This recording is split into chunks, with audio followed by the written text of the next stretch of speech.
Hi folks, FoxxC here again with another episode of FoxxTales, where I talk about stories, storytelling, how we do them, why we tell them, and the impact that stories have on us and the world around us.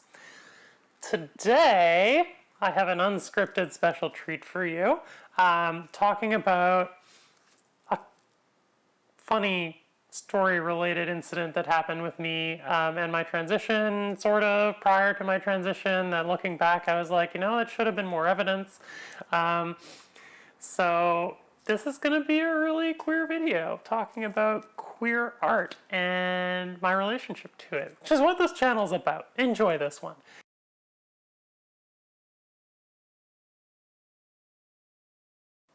Okay, so about 10 years ago, I was teaching English in Japan. I was a somewhat different person then. I mean, really not, just, you know, playing a role. And near the end of my time there, I decided I'd like grab some extra manga to take home with me, partly as a souvenir, partly to keep learning Japanese. Hai, Nihongo hanashimasu. And so I went to this used bookstore that was like right beside the kickboxing gym that I was going to, and had a bunch of like leftover change, cash, coins that I needed to get rid of, and I just like bought myself, you know, some manga that looked interesting, and one of those.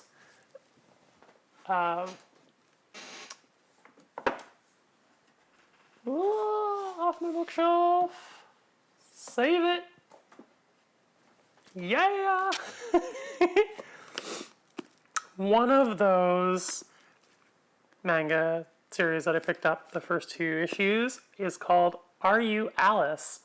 And I see this and I'm like, okay, gender bent Alice in Wonderland, interesting. I can get on board with that. And when I was writing the script for my adaptations of The Key to Survival as a Writer, writer's advice, I kind of like remembered that I had this on my bookshelf at the end, and I'm like, you know, I wonder if there's an English synopsis. Oh boy, it's gayer than I thought. Right, okay, so at the time I got this, I'd already known about the gender stuff, and like, okay, and my initial reaction was, all right, interesting, gender bent Alice in Wonderland, I might as well. Seems curious. I like Alice in Wonderland a lot, all of the different adaptations. I'll take it home. Then yesterday I was like, okay, I'm going to check this out. Oh boy. Oh boy. So, our main character, Alice, question mark. Howdy, Sue. Who's this dude? Who everybody is like, are you Alice? You're supposed to be Alice.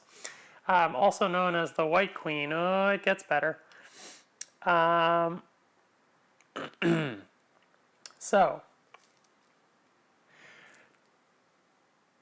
I'm going to post this up for the thingy, but during separate occasions, Alice looks up to the original Alice as his older sister, whom he cherished dearly because even when he had nothing, she found him and held on to him. However, it was later revealed that he attempted to kill her because he was jealous of everything she had: her name, her life, her dreams. Some real eggy shit. He killed her in order to become the real Alice and promptly forgot about it after he came to Wonderland. Not the best, you know, but you get where this is going, right? Not the best trans representation, but you get that there's a pattern here. Anyways, in this story, he ends up being roommates with the Mad Hatter, who is like all representation of Lewis Carroll from the real world in this Wonderland world. It's weird. They're roommates. They're roommates who are, let's see, Alice is shown to be competitive and aggressive, especially with his partner, the Mad Hatter, with whom he usually argues and is at odds with. Usually, and partially due to Alice's personality, when having a conversation with the Mad Hatter, it will end with the two of them quarreling. In an omake, the Cheshire Cat remarks that the two are like a pair of mountain monkeys when they fight. However, Alice, like all previous Alices, is attached to the Mad Hatter and often feels lonely if he isn't around. He also becomes jealous if the Mad Hatter gives his attention to others, like the March Hare. A running gag through the series is that both Alice and the Hatter acknowledge that they are like a married couple, with the Hatter being the dominant partner, where they're like having a marriage crisis as described by the Hatter himself. Later, however, Hatter asks Alice to teach him how to tie a tie. When Alice asks why, he merely replies that he aspires to be, quote, a domineering husband, to which Alice asks if he has a mistress, since Alice is his wife. The Hatter, however, responds in complete seriousness that he is completely dedicated to Alice, which Alice finds creepy. Given these dynamics, it can be seen that Alice and the Hatter have an erratic relationship, sometimes harmonious, especially when dealing with matters related with the game, but also oftentimes being discordant, as seen during casual times. They're fucking gay. So gay. The gayest gay. And part 3. During the occasion that Alice dressed up as a woman, he initially wore an extravagant dress with white lines. Okay, you get this. They both dressed up in drag and looked super fucking cute. There it is. This was the mangas that I just was like, that looks interesting. I'm going to randomly pick that up off of a shelf in Japan in the middle of nowhere because, sure, why not? Of course the trans girl is going to pick the gender bent Alice in Wonderland with the male character questioning if he is really Alice after all. So that's a great example of what it's like to be an eggy trans woman.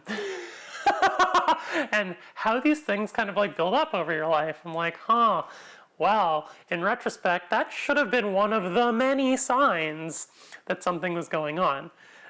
There were others around that time, but like that was just my epiphany last night with these stories, and I thought that you might like to hear about it. I pulled everything there off of a wiki that somebody else wrote, so you can go check out more about that story if you want. And yeah, I've got these 2 volumes of Are You Alice hanging out. I'm going to try to read them one day. Because they're trans and gay. Alright, that was FoxxTales. Thanks for watching. Sometimes I do silly stuff like this. Sometimes I do writing tips. Sometimes I do proper video essays. Among other things on my channel. If you like that kind of stuff, like, share, subscribe. If you want to help me out, I am a professional writer. I do tell stories professionally. I am a professional filmmaker. I make films professionally. So if you want to help me out with that career, you can leave me a tip for videos like this at www.ko-fi.com/FoxxTales. Or to help me persistently, you can consider becoming a patron at www.patreon.com/FoxxTales. The patrons get access to some of my published works, some of the early drafts of my stories, some of my unpublished screenplays, which are really good, among other perks. You also get the satisfaction of helping out a trans creator, independent artist. And if you would like, I do have some slots available for me to help you with your writing, either story editing or copy editing or anything like that. I'm really good at it. Check out my Patreon. Did I mention the website where you can buy the books? No. I publish books through a company called Anomalous Transmissions Media. You can find their website below.